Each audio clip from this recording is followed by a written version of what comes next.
মাননীয় প্রধানমন্ত্রী তার চিরচরিত অভ্যাস সহবোবেনের ভাই বোনেদেরকে নিয়ে এসেছে। কাউকে দুদুকে বসিয়েছে, কাউকে বাংলাদেশ ব্যাংকে বসিয়েছে, কাউকে বিচারালয়ে বসিয়েছে, কাউকে হলো পুলিশ প্রশাসনে বসিয়েছে, কাউকে হলো পার্লামেন্টে নিজে মুখ বন্ধ করে তাকে হলো তার গ্রিন কার্ড দিয়ে বলেছে তুমি যা ইচ্ছা বাংলাদেশের মানুষের সাথে গাদ্দারি করতে পারো, তোমাকে আমি গ্রিন কার্ড দিয়ে দিলাম। এই যদি হয় জিয়াউর রহমানের সন্তানের ভবিষ্যৎ, এই সন্তানের ভবিষ্যতের সাথে বাংলাদেশের ভবিষ্যৎ যাবে না, যাবে না, যাবে না। বাংলাদেশের ভবিষ্যৎ যাবে উসমান আদির পথে, বাংলাদেশের শান্তির পথ যাবে আমাদের ৭১-এর শহীদদের পথে, বাংলাদেশের ভবিষ্যৎ যাবে ২৪-এর গণ অভ্যুত্থানের শহীদদের পথে। যদি এই পথে বাধা হয়ে দাঁড়ায়, আমরা তাদেরকে প্রতিরোধ করতে প্রস্তুত আছে ইনশাআল্লাহ। সম্মানিত ১১ দলীয় ঐক্যের নেতৃবৃন্দ, উপস্থিত আছেন সম্মানিত সাংবাদিক ভাইরা, উপস্থিত আছেন সম্মানিত প্রশাসনের ব্যক্তিবর্গ, উপস্থিত আছেন বাংলাদেশের অতন্ত্র প্রহরী ভাইরা, যাদের হাতে আগামীর বাংলাদেশ নিরাপদ, যাদের হাতে আগামীর মা বোনদের নিরাপত্তা নিশ্চিত, যাদের হাতে বাংলাদেশের মানুষের অধিকার নিশ্চিত। প্রিয় বাংলাদেশ, আপনারা জানেন যে নির্বাচনটি হয়েছিল, সেই নির্বাচনের মাধ্যমে গত ১৭ বছর আমরা অপেক্ষা করেছিলাম বাংলাদেশে গণতন্ত্র প্রতিষ্ঠা হবে, কিন্তু ১২ই ফেব্রুয়ারি বাংলাদেশে যেটা প্রতিষ্ঠিত হয়েছে সেটা গণতন্ত্রের বদলে বাংলাদেশে জিয়াতন্ত্র প্রতিষ্ঠা করা হয়েছে। তারা আমাদের ব্যাংকগুলো দখল করেছে, তারা পার্লামেন্ট দখল করেছে, তারা বিভিন্ন জায়গায় দুদক দখল করেছে, সন্ত্রাসী কায়দায় ১১ দলীয় জোটের যারা নেতৃবৃন্দ তাদের বাসায় হামলা চালাচ্ছে। জনগণের যে অধিকার রয়েছে, যেই ভিত্তিতে জনগণ ভোট দিয়েছিল, জনগণের হাতে এখন বালতি দড়ি দিয়েছে, রাস্তায় সিরিয়াল দড়ি দিয়েছে। আমরা যেখানে নিশ্চিত চেয়েছিলাম বাংলাদেশের মানুষ, ব্যবসায়ীরা নিরাপদ থাকবে, আজকে একজন ব্যবসায়ী আমাকে বলছেন ৬টার পরে হলো দোকানে কাস্টমার আসে, ৬টার পরে হলো সরকার আমার দোকান বন্ধ করে দিয়েছে। পেট্রোল পাম্পের সামনে গিয়েছি, একজন পাঠাও উবার চালক আমাকে বলছেন আমি এই বাইক চালিয়ে হলো টাকা ইনকাম করে আমার সেই গ্রামে বাচ্চাকে পাঠিয়ে থাকি, সারাদিন সিরিয়াল ধরে থাকি, যখন এই পেট্রোল পাম্পের সামনে যাই বলা হয় যে তেল নাই, আবার সন্ধ্যায় সিরিয়াল ধরি, আবার বলে তেল নাই। তাহলে আমি সংসারটা চালাবো কিভাবে? বাংলাদেশের সাংবিধানিক যে প্রতিষ্ঠানগুলো রয়েছে, সেই সাংবিধানিক প্রতিষ্ঠানগুলোকে আমরা যখন একটি নতুন বাংলাদেশে সংস্কার নিশ্চিত করতে চেয়েছিলাম, দুদুকে সংস্কার নিশ্চিত করতে চেয়েছিলাম, বিচারালয়ে সংস্কার নিশ্চিত করতে চেয়েছিলাম, পুলিশ প্রশাসনের সংস্কার নিশ্চিত করতে চেয়েছিলাম, সাংবাদিক ভাইদের সংস্কার নিশ্চিত করতে চেয়েছিলাম, ব্যবসায়ী ভাইদের সংস্কার নিশ্চিত করতে চেয়েছিলাম, ব্যাংকিং খাতে সংস্কার নিশ্চিত করতে চেয়েছিলাম, সেখানে হলো মাননীয় প্রধানমন্ত্রী তার চিরচরিত অভ্যাস সহবোবেনের ভাই বোনেদেরকে নিয়ে এসেছে। কাউকে দুদুকে বসিয়েছে, কাউকে বাংলাদেশ ব্যাংকে বসিয়েছে, কাউকে বিচারালয়ে বসিয়েছে, কাউকে হলো পুলিশ প্রশাসনে বসিয়েছে, কাউকে হলো পার্লামেন্টে নিজে মুখ বন্ধ করে তাকে হলো তার গ্রিন কার্ড দিয়ে বলেছে তুমি যা ইচ্ছা বাংলাদেশের মানুষের সাথে গাদ্দারি করতে পারো, তোমাকে আমি গ্রিন কার্ড দিয়ে দিলাম।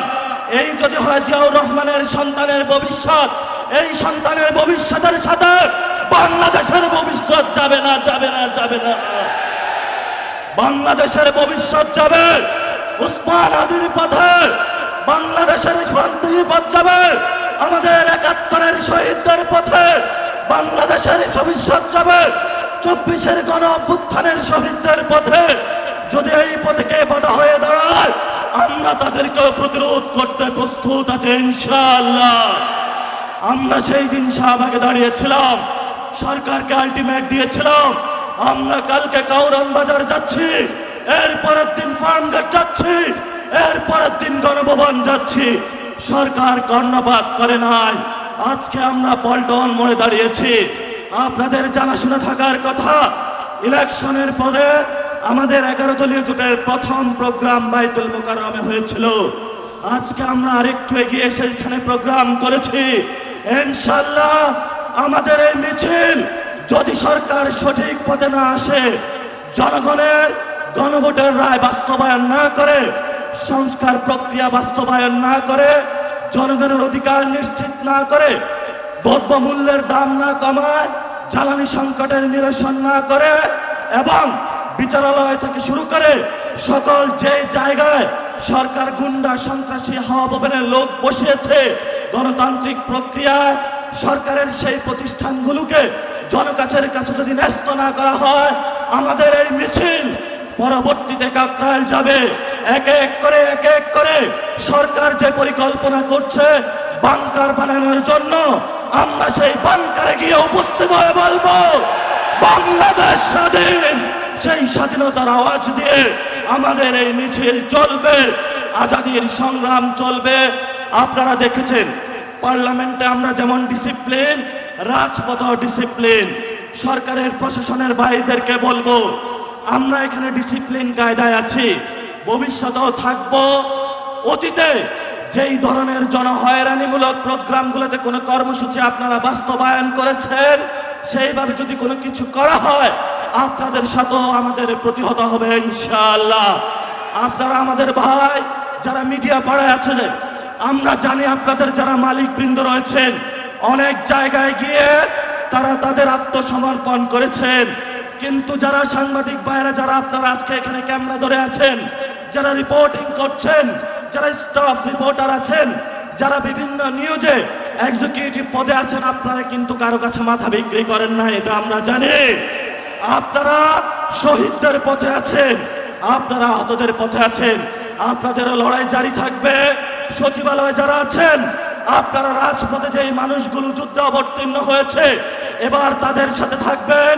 সাথে সাথে যেই ব্যবসায়ীরা গুলশান অফিসে সিরিয়াল দিয়েছিলেন এখন আমাদের কাছে এসে কান্না করছেন, কান্না তখনই আমরা শুনবো যেদিন আপনারা গুলশান অফিসে লাইন বন্ধ করে জনগণের কাছে আসবেন, তবে আমরা আপনাদের ওই দিন কথা শুনবো।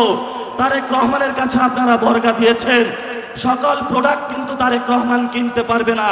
যদি কনজিউমার বলেন, কনজিউমার কিন্তু আমরা। যদি ভবিষ্যৎ আপনাদের নিরাপত্তা নিশ্চিত করতে হয়, নিরাপত্তা নিশ্চিত কিন্তু আমরাই করব। ভবিষ্যৎ বাংলাদেশের যে আজাদীর সংগ্রাম, মুক্তির সংগ্রাম, গণতন্ত্রের সংগ্রাম, জিয়াতন্ত্র থেকে মুক্তির যে সংগ্রাম, জিয়া ফ্যামিলিকে বাংলাদেশ থেকে, বাংলাদেশের মানুষকে জিয়া ফ্যামিলি থেকে উদ্ধারের জন্য যে সংগ্রাম, সেই সংগ্রামের সবাই ঐক্যবদ্ধ হবেন, রাজপথে থাকবেন, লড়াই চলবে দুর্বার গতিতে। আসছে ফাগুনে, বসন্ততে, আগামীর দিনগুলোতে দ্বিগুণ, তিনগুণ, চতুর্গুণ হয়ে ইনশাআল্লাহ আমরা মাঠে ফিরবো।